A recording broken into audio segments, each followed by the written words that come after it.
Hello, fellow YouTube enthusiasts and Native American style flute enthusiasts. My name is Tenzin Jacobs-Hein, also known as Spotted Eagle. I'm here today to do a couple of Native American flute unboxings. We're not going to review these flutes today. I haven't played them in a while, and I don't know how well they'll play or how they play since I got them. I got one of them back. One of them was sent out to be tuned. I got that one from Laughing Crow, Richard Maynard. Richard is an excellent flute maker. He's got an impeccable reputation among flute enthusiasts for his quality concert-tuned flutes.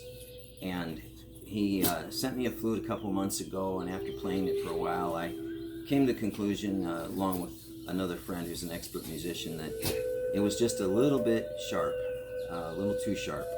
So I sent it back to him, and he tuned it up, and we're going to see how it does.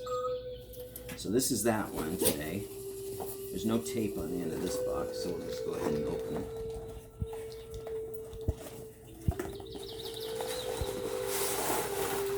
Always exciting getting our triangular little tube boxes when we're playing these flutes. Means we got another flute in our collection. As you can see, I'm now up to 6. Don't tell my mother, she'll have a fit that I bought all these.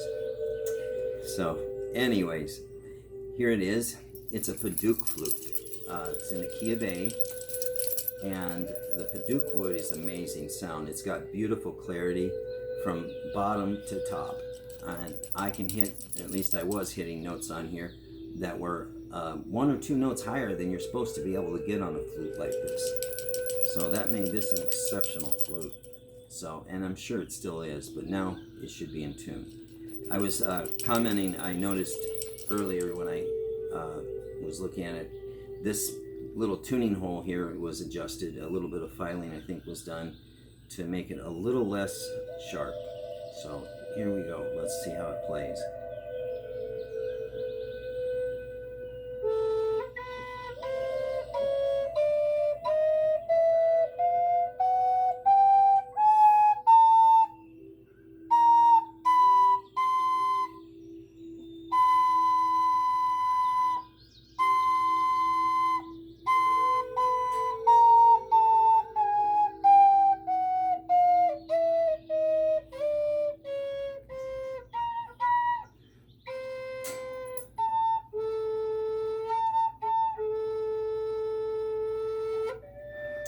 Well, the only difference I noticed since receiving it back is that it sounds very clear and in tune. Number 1, it's very much in tune. 2, the bottom note, the root note, the A on this one, when all holes are closed, half fingering it is a little bit more sensitive than it was before. It was a little more forgiving before.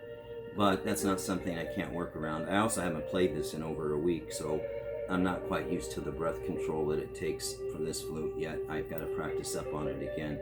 This is probably going to be my main practice flute. If you notice, there's a turquoise cabochon. It has a natural red color that darkens with age if you leave it in much sun. Richard, he coats his with some polyurethane that protects it from UV rays to help it keep from turning color over time, although it still will if left in direct sunlight. This is the size of the hole on the end for the mouthpiece. It's tapered like many are. This end is flared in the way it's cut. It's less than 1 inch in diameter on the inside, maybe 1 inch in diameter on the outside diameter. The holes are pretty standard sized. And the bird fetish is the classic trademark Laughing Crow bird fetish with the 2 turquoise eyes. So that's that flute for today. Now let's go ahead and take a look at the next one. Might as well add that to the collection.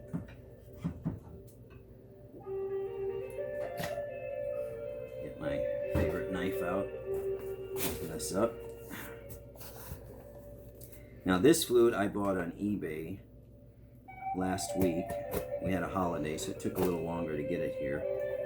That's not the seller's fault. They did a perfectly good job by me, and they were very fair in negotiating with me as well. I made an offer. They didn't like the first offer I made. they made a counter offer, and I countered that, and they accepted it, which is more than fair.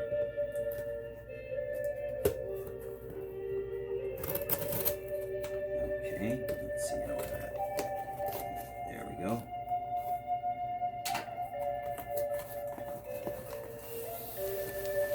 Okay, this one was sent with a bag. And I was just gonna say, the seller, his first name is Greg. I won't give his last name. He may not want me to. But if you're interested and you want to contact me somehow, I'd be more than happy to share with you who he is as a seller, so you can look for any flutes that he might have for sale online. I don't know if he's selling any more at this present time, or if he has any more for sale. Okay, we'll have to cut this open.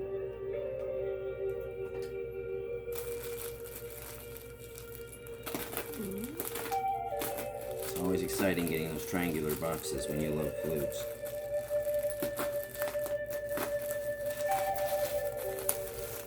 I know there are plenty of people that knew if I had all these number of flutes, they'd think I was crazy, but they don't realize how many flutes it takes.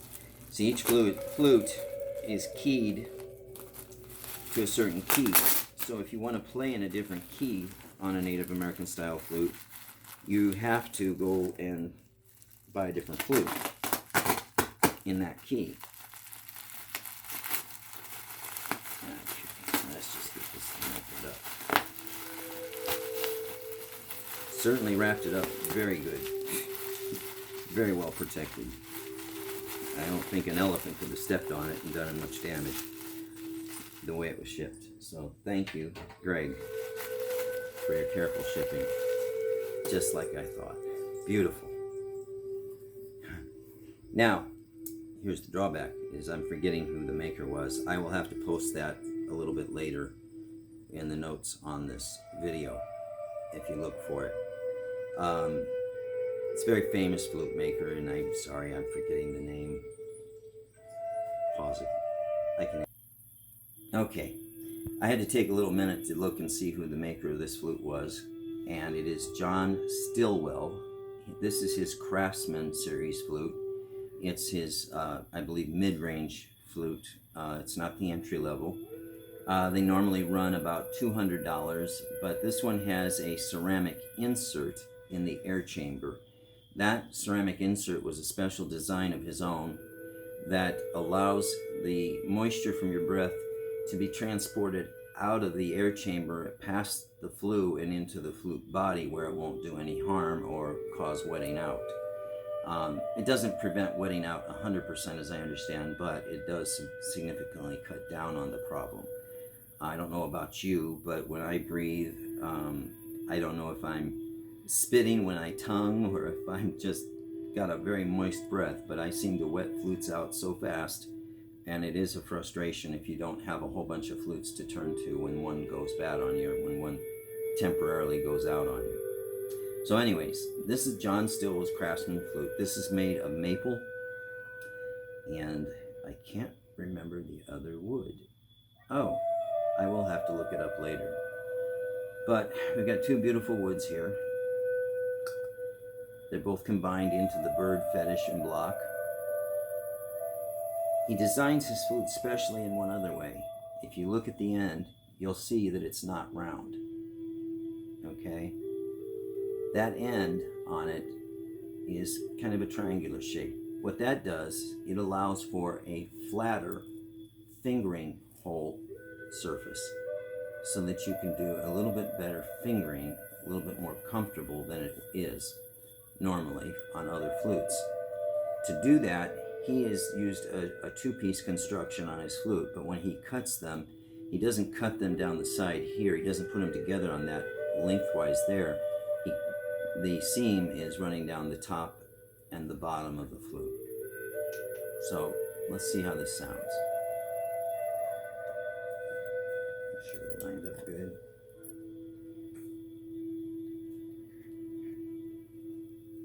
The other thing that's unique, and I wanted about this flute, and was very happy to have, is he makes a flute that does what's called a warble. If you hold all the holes closed, it'll have a natural vibrato to it. if you get close to where it breaks into the next octave. Now keep in mind, I've never played this flute before, so if I squeak and make notes that don't supposed to be there, that's going to happen, but let's see how it goes.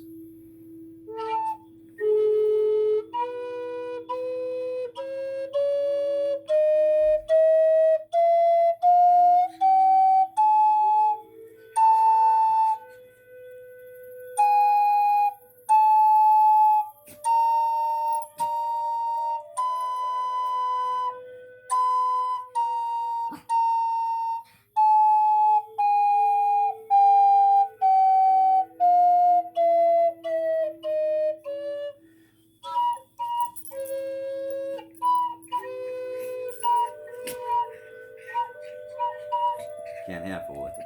Not right now until I get used to it.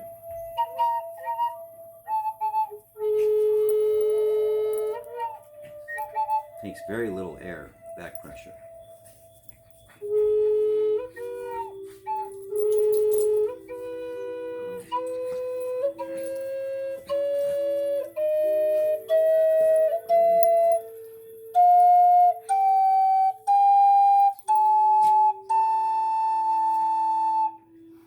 Has excellent volume. That's one thing. It's got a nice size, nice volume to it. All the notes are clean from top to bottom. The bottom note, the only thing that's causing it to break into the next octave is this takes, I can tell, I don't know how the air chamber is designed, but it's taking very, very little back pressure to make the notes sound clear and loud. So that's John Stillwell's flute. I'm happy to have both flutes today. I now have my 2A practice flutes in the key of A minor. And I am Tenzin, Jacobs-Hein, and I wish you much happiness and thank you for your kindness in listening today.